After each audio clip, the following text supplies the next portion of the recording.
Hello and welcome friends to stock market kitchen. आज हम बात करेंगे अमूल की, जो कि world largest milk cooperative society है और इंडिया का सबसे बड़ा मिल्क सप्लायर भी है।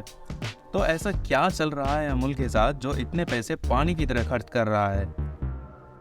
अमूल की स्टोरी का रिकैप लेते हैं, जो कि 1945 में शुरू हुई थी। हुआ ऐसा कि गुजरात के खेड़ा गांव में मिल्क फार्मर्स, जो कि दूधिया किसान होते हैं, वो लोग बहुत परेशान थे। उस समय पूरी एंटायर मार्केट एक कंपनी ने कैप्चर कर रखी थी, जो कि पॉल्सन डेयरी के नाम से मशहूर थी। पॉल्सन्स के पास मिल्क फैक्ट्रीज होने के कारण सारा दूध उनकी फैक्ट्रीज में जाकर पेस्चराइज होता था और फिर आगे सप्लाई के लिए जाता था। क्योंकि फ्रेश दूध एक पेरिशेबल आइटम होता है, तो इसको ज़्यादा लंबे समय तक ट्रांसपोर्ट नहीं किया जा सकता, क्योंकि बहुत जल्दी ख़राब होने के चांसेस रहते हैं। इसी चीज़ का फ़ायदा उठाते हुए पॉल्सन्स के पास गुजरात में फैक्ट्रीज थीं जो इसे पेस्चराइज और सप्लाई करती थीं। बाद में पॉल्सन्स किसानों को मूंगफली के भाव जितने पैसे देते थे और सारा प्रॉफिट खुद और मिडलमैन के पॉकेट में जाता था। फिर एंट्री होती है हमारे सरदार वल्लभ भाई पटेल जी की, जिन्होंने किसानों की रैली निकाली, प्रोटेस्ट हुए, मुंबई में दूध खत्म हो गया। तब उन्होंने फार्मर्स को बोला कि आप अपनी कोऑपरेटिव सोसाइटी बनाएं, जहां पर आप अपनी बात रख सकते हैं सबके सामने। और देखते ही देखते Kaira district cooperative milk producers union बन गई, जिसे आज हम अमूल के नाम से जानते हैं। पॉल्सन्स की छुट्टी करने के बाद 1948 से अमूल ने 250 लीटर दूध एक दिन का शुरू किया, तो आज 26 million litre milk daily produce करता है अमूल, जिससे 3.6 मिलियन लोग कनेक्टेड हैं। तो अमूल की एक लंबी हिस्ट्री है, जो कि अपने आप में इंटरेस्टिंग है। ऐसे ही नई अमूल पिछले 20 साल में 15.5% के CAGR से बढ़ रहा है, जिसका प्रॉफिट 2022 में 10,200 करोड़ का हो चुका है। अमूल का रेवेन्यू हर साल डिसेंट ग्रोथ से बढ़ रहा है, जो कि एक कंपनी के लिए बहुत अच्छी बात है। लेकिन बात ऐसी है कि कौन सा बिजनेस है जो बिना प्रॉब्लम्स के आगे बढ़ेगा। बात यहाँ आकर नहीं रुकती। जैसे कि हर कंपनी अपने आप को डिफरेंट प्रोडक्ट्स में डाइवर्सिफाई करना चाहती है, वैसे अमूल भी खाली अपने एक प्रोडक्ट के ऊपर डिपेंडेंट नहीं रहना चाहता। और जबकि मिल्क एक कमोडिटी है जिसमें मार्जिन बहुत थोड़ा ही है, तो अमूल ने भी एक स्ट्रैटेजी बनाई कि क्यों ना मिल्क बाय प्रोडक्ट्स को अपनी लिस्ट में ऐड किया जाए, जिससे हमारे कंज्यूमर्स को भी वैल्यू मिलेगी और इनका प्राइस भी हाई रखकर बेचा जा सकता है। तो कंपनी ने डिफरेंट मिल्क बाय प्रोडक्ट जैसे cheese, paneer, butter milk, flavoured shakes और आइसक्रीम बनाना शुरू कर दिया। अमूल की ये स्ट्रैटेजी बहुत कामयाब भी हो गई, जिससे उनके रेवेन्यू में 45% का कंट्रीब्यूशन मिला।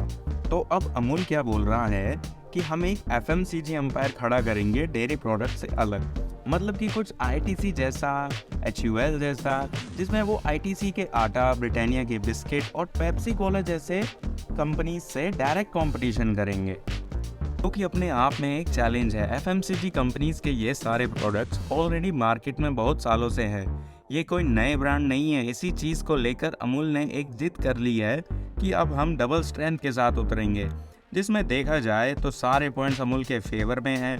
जैसे अमूल की ब्रांड इमेज, जो इतने सालों से इंडिया में उस छोटी बच्ची की फ़ोटो से बनी हुई है।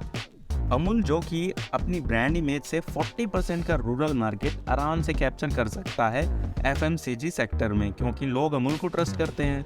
एंड इवन अमूल का मैसिव डिस्ट्रीब्यूशन नेटवर्क, जिसके लिए अमूल को कोई नया सेटअप करने की ज़रूरत नहीं है।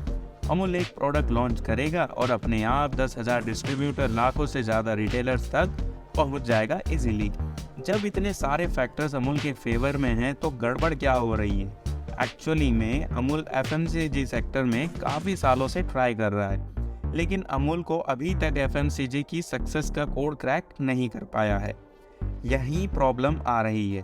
चॉकलेट्स को ले लीजिए। 1970 में अमूल ने सेम ट्रिक चॉकलेट्स के लिए अपनाई, जो उन्होंने डेयरी इंडस्ट्री को सेटअप करने के लिए किया था। एक कोऑपरेटिव सोसाइटी का सेटअप, जिसमें कोकोआ फार्मिंग होगी और कैडबरी की मोनोपोली को टक्कर देगी। ऐसा कुछ हुआ नहीं।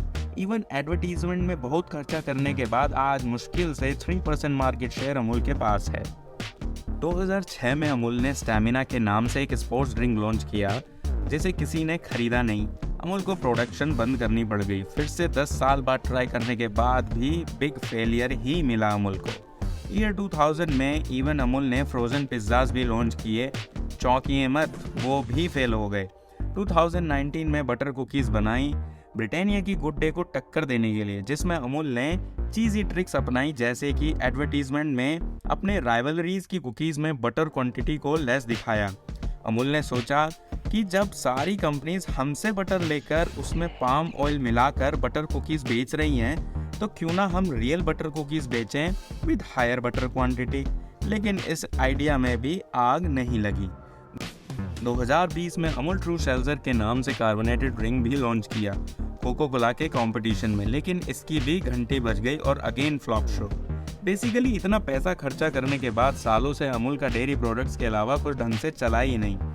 इवन अमूल की ब्रांड इमेज, पॉपुलैरिटी और डिस्ट्रीब्यूशन नेटवर्क से भी कोई मदद नहीं मिली। तो इस बार क्या करेगा अमूल? या फिर अमूल को अपने दूध वाले केक में ही ध्यान रखना चाहिए? जबकि $110 बिलियन की मिल्क इंडस्ट्री में सिर्फ 30% डेयरी सेक्टर ऑर्गेनाइज्ड है अभी तक इंडिया में। इसी जिद को लेकर अमूल हर साल करोड़ों रुपए खर्च करता है नए प्रोडक्ट्स पर। क्या अमूल एफएमसीजी सेक्टर में जीत हासिल कर पाएगा या फिर ऐसे ही पैसे खर्च करता रहेगा? कमेंट बॉक्स में लिखकर बताएं। इसी के साथ वीडियो का एंड होता है। Thanks for watching. वीडियो पसंद आया तो लाइक और सब्सक्राइब करने में कंजूसी ना करें। धन्यवाद।